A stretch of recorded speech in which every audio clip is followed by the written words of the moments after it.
in a way that tugged every string of Michelle's heart. Did you see this? She meant the lip gloss display. They have one that's tinted, so it's supposed to last longer. But this one has cherry flavoring, and Haley says, but... Silently, Michelle filled in the words. Boys like it more. The assorted Hemsworths on Ashley's bedroom walls had not gone unnoticed. Michelle asked, "Which do you like most?" Well... Ashley shrugged, but there was not much an 11-year-old did not have an opinion on. I guess the tinted type lasts longer, right?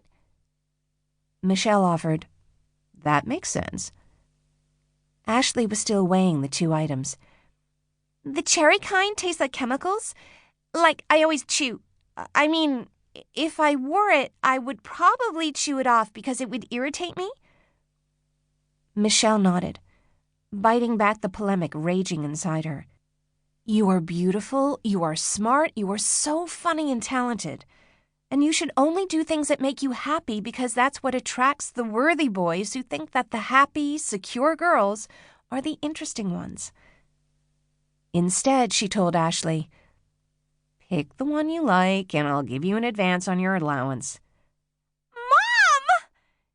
She screamed so loudly that people looked up. The dancing that followed was more Tigger than Shakira. Are you serious? You guys said... You guys. Michelle gave an inward groan. How to explain this sudden turnabout when they had agreed that Ashley would not wear makeup until she was 12? It's only lip gloss. She'll be 12 in 5 months. I know we agreed not until her actual birthday, but you let her have that iPhone. That would be the trick.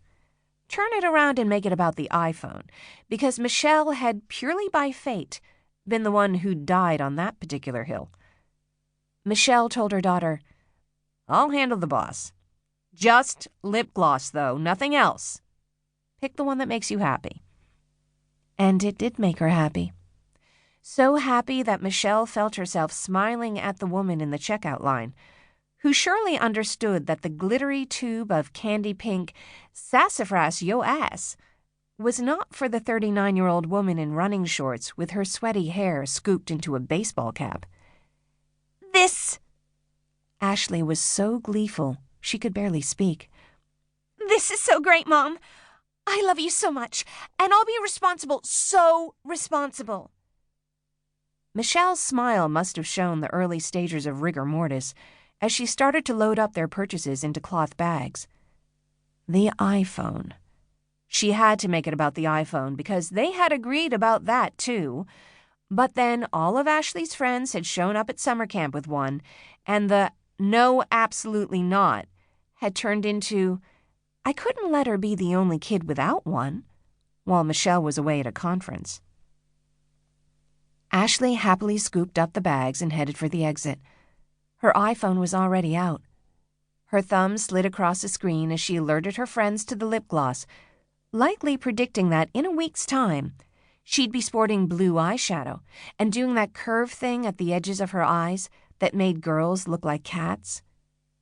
Michelle felt herself start to catastrophize.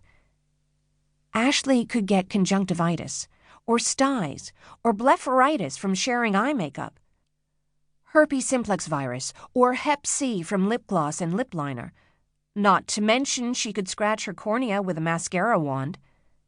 Didn't some lipsticks contain heavy metals and lead? Staph, strep, E. coli? What the hell had Michelle been thinking? She could be poisoning her own daughter. There were hundreds of thousands of proven studies about surface contaminants, as opposed to the relative handfuls positing the indirect correlation between brain tumors and cell phones.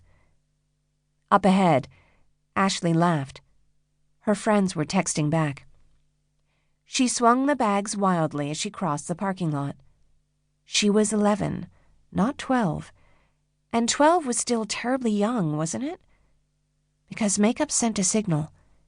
It telegraphed an interest in being interested in, which was a horribly non-feminist thing to say. But this was the real world, and her daughter was still a baby who knew nothing.